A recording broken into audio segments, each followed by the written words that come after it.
नमस्कार, मी डॉक्टर समाधान काळे. डॉक्टर समाधान काळे यूट्यूब चॅनलमध्ये आपले सर्वांचे स्वागत करीत आहे. आजचा विषय आहे थायरॉइड ग्रंथीचे रोग, थायरॉइड ग्लॅन्ड डिसीज. थायरॉइड ग्रंथीचे अनेक रोग आहेत. उदाहरणार्थ हायपोथायरॉइडिझम म्हणजे मिक्सडेमा. दुसरा आहे हायपरथायरॉइडिझम म्हणजे थायरोटॉक्सिकोसिस.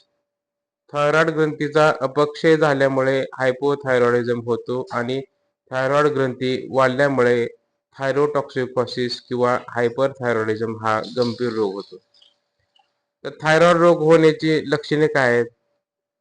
हायपोथायरॉइडिझम मध्ये चयापचयाचे प्रमाण नेहमीपेक्षा कमी असते.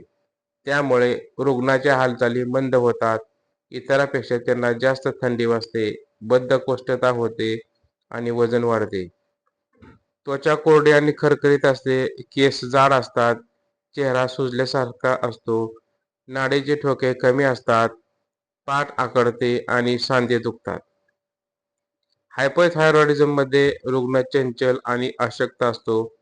त्याला उकाडा किंवा गरमी सहन होत नाही, खूप घाम येतो, रुग्णाचे वजन कमी होत जाते, हाताची बोटे हलकीशी थरथर असतात, छातीमध्ये धडधड होते, डोळे वटारल्यासारखे दिसतात, लघवीचे प्रमाण वाढते, हृदय जास्त काम करते आणि हृदयाचा आकार वाढतो, नाडीचे ठोके जलद आणि अनियमित पडतात.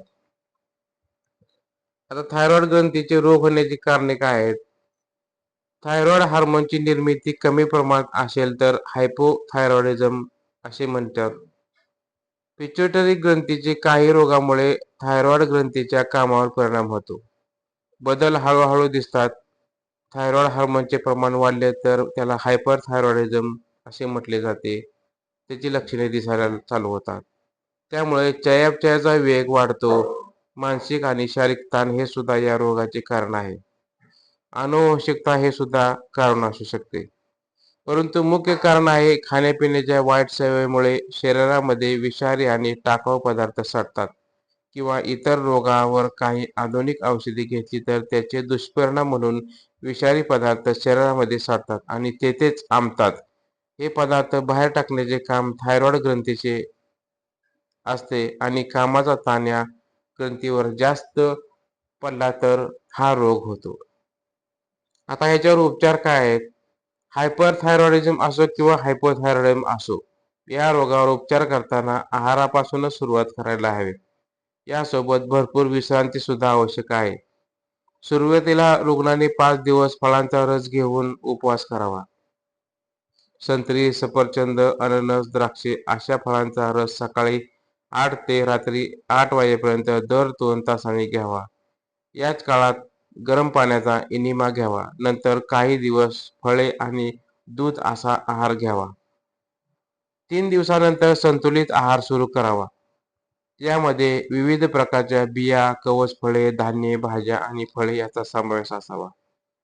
रुग्णाने काही महिने दर आठवड्याला 1 दिवस संपूर्ण विश्रांती घेणे आवश्यक आहे. तसेच लक्षणे कमी झाल्यावर व्यायाम करणे आवश्यक आहे. हायपोथायरॉइडिझम मध्ये रुग्णाला भूक जास्त लागते, हृदयाचे ठोके आणि हाताची थरथर कमी झाल्याशिवाय अन्नाचे शोषण नीट होत नाही. त्यासाठी पोटावर आणि मानेला आठवड्यातून 5 रात्री दाब पट्टा लावावा. यामुळे वजन वाढते आणि भूकही कमी होते. रुग्णाने साखर, मैद्याचे पदार्थ, तळलेले पदार्थ, चहा, कॉफी, दारू घेऊ नये. रुग्णाने मानसिक आणि शारीरिक ताण टाळणे आवश्यक आहे. थायरॉइडचे रोग बरे व्हायला खूप वेळ लागतो. धीर बाळगणे आवश्यक आहे. आहाराकडे लक्ष देणे आवश्यक आहे. फळे, भाज्या, कोंड्यासकट धान्याचे पदार्थ खायला हवे. आहारातील निम्मा भाग या पदार्थाचा असायला हवा. स्टार्च म्हणून फक्त बटाटे खावे. प्रथिनासाठी चीज, वाटाणे, बीन्स, बाजरी, सुकामेवा असे पदार्थ खावे. कधी कधी थायरॉइडची लक्षणे पुन्हा वाढतात, म्हणून आपण वरीलप्रमाणे सुचवलेले प्रयोग करावे. घाई करू नये. काही महिन्यातच रुग्ण बरा होतो. तर आपल्याला ही माहिती कशी वाटली? लाईक करा, शेअर करा, सबस्क्राईब करा. धन्यवाद.